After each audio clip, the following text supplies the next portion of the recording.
everyone, so I am really excited for this week's video. I am going to be recreating a 1950s makeup tutorial, and I'm just like, I'm here for it. If you guys don't know, I'm into old-fashioned things, leading all the way back from Victorian era all the way to like the 1950s, so I decided to do a 1950s makeup look.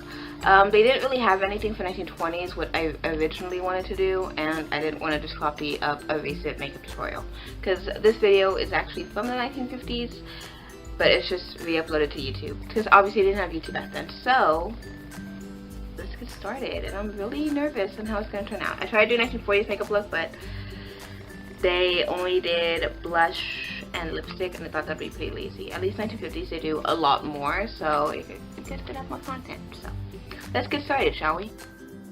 Consider first a foundation.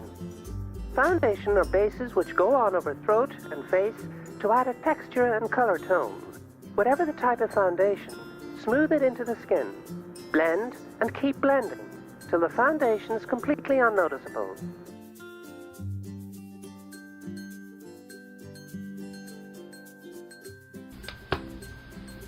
The foundation's done.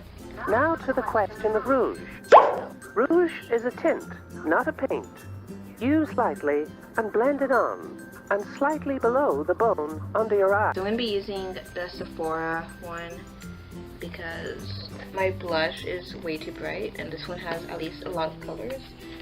So I'm going to be using, I think, the bottom one, because the bottom one gives me like a little rosy, mature look. And that's the look that they're probably going for, so. Blush is done. Eyeshadow is also an aid to eye beauty. Choose a color that brings out your own eye color. Blue for blue eye. Using just a bit of the shadow on your finger, begin tracing the line as close to the lid edge as possible. Here, green is used for hazel eyes. Start halfway across the lid. This makes the eye look larger. Now blend and blend, right out and up toward the hairline. Okay, so I'm going to be using a very neutral look. I'm going to be using this little pinkish brownish shade.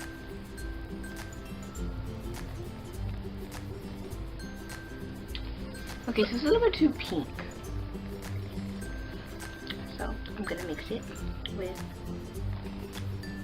this little brownish yellowish color.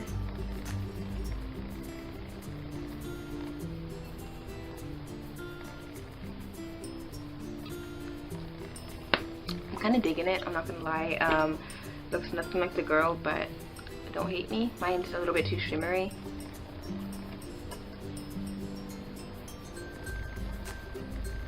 Used too thickly, the effect is hard, vulgarizing.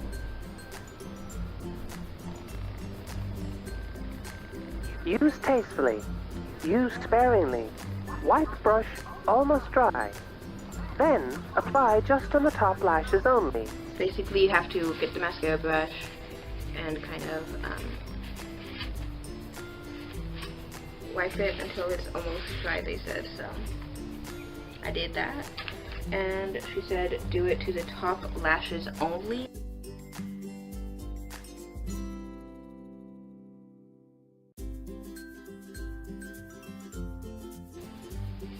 I actually really like my eyelashes like this, I'm not gonna lie. Now take a dry brush. Again, brush each lash separately, till all but just a touch of color is brushed off. I'm just gonna use an eyeshadow brush because I don't have like a comb that they have, so. What do you guys think? You guys like it? Let me know in the comments below. The use of lipsticks is one of the greatest tests in your artistry, and good taste in using makeup. For the cleanest, most natural line, use a brush. A little patience and a little practice, and you'll be an expert. Fill the brush with color. As always, you can check color by effect. Do you notice the lips themselves, or do you say, there is a lovely woman?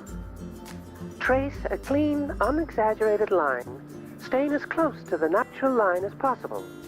be back. I'm gonna go get myself a lipstick brush because I did not take that into consideration, so I'll be right back.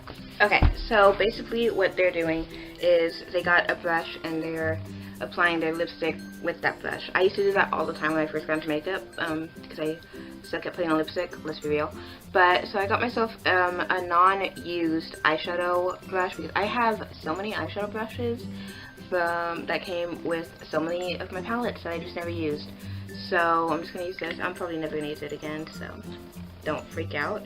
And I'm just gonna like dip it on this little red one because they're going for like a more natural look. So that's what I'm gonna be doing, which I am not used to because I always do bright colors, but that's fine.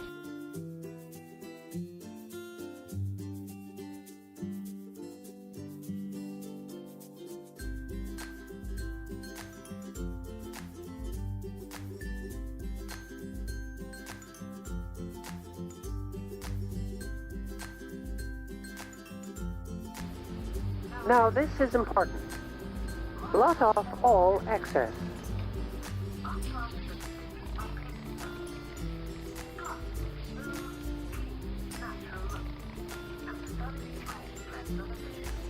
Now for powder. Take a clean piece of cotton.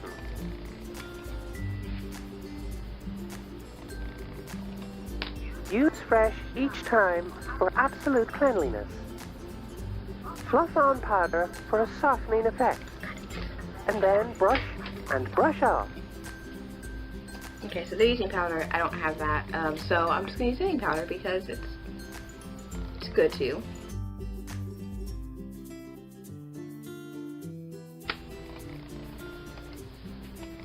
For a final professional touch, take a sponge, dampen it only slightly, and pat all over your makeup. I'm just using like my other side of my foundation brush because I don't, my foundation sponge because I don't want to like ruin it.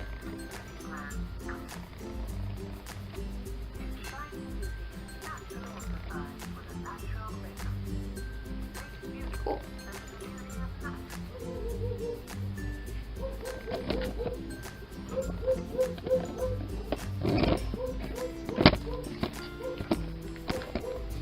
Okay, so this is like the finished makeup look. So what I'm gonna do is I'm actually gonna curl my hair in tight curls and see how I look with that. And I'm also gonna put on a red dress, so you know, I'm excited. So let's do that, shall we? So next time you guys see me, I will be all finished. But yeah, this is basically the finished look. Let me know if I succeeded or failed. I couldn't find my red dress, so don't hate me, which is fine. I never wear it anyways. Saving it for a special occasion, but it would have been perfect for this video. So yeah, anyways, that was basically this week's video. If you guys liked it, please be sure to give it a huge thumbs up. Let me know, what's your favorite decade? Let me know. My favorite is the 1800s because I love the looks back then, and I'm obsessed with Victorian era movies and whatnot, so you know, so yeah. Anyways, I'll see you guys next week with a brand new video. If you guys liked it, please be sure to give it a huge thumbs up, as well as subscribe to the channel for new videos every single Friday. And what else am I missing? Also, follow me on my social media accounts because it's the easiest way to get in contact with me if you guys ever want to talk or just say hi. So, yeah. Anyways, I'll see you guys next week with a brand new video. Bye!